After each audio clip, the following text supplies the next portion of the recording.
Kamchatka উপদ্বীপ রাশিয়ার দূরপ্রাচ্যের এক প্রান্ত।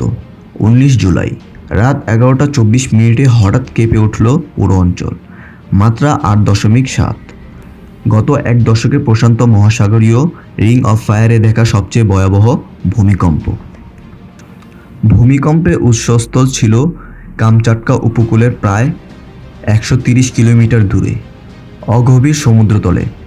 মাত্র কয়েক সেকেন্ডেই প্রচণ্ড কম্পনে কেঁপে উঠল বাড়িঘর, হাসপাতাল, স্কুল। রাস্তার ল্যাম্পপোস্ট থেকে শুরু করে বিদ্যুৎ লাইন পর্যন্ত ছিঁড়ে পড়ে অনেকে রাস্তায় ছুটে আসে আতঙ্কে। এক শক্তিশালী ভূমিকম্পের কারণে সুনামি সতর্কতা জারি হয় রাশিয়া সহ জাপান, হাওয়াই ও মার্কিন পশ্চিম উপকূলে।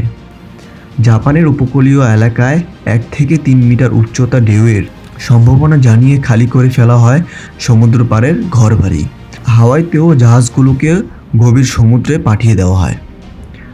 স্থানীয় সময় রাতেই কয়েকটি স্কুল ও সরকারি ভবন ক্ষতিগ্রস্ত হয়। একটি কিন্ডারগার্টেন ধসে পড়ে, তবে এখন পর্যন্ত প্রাণহানির খবর আসেনি।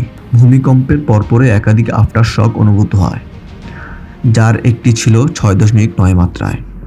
রাশিয়ান কর্তৃপক্ষ জানিয়েছে দ্রুত সরিয়ে নেওয়া এবং আগে থেকেই থাকা সতর্কতা ব্যবস্থার কারণে বড় ধরনের ক্ষয়ক্ষতি এড়ানো গেছে।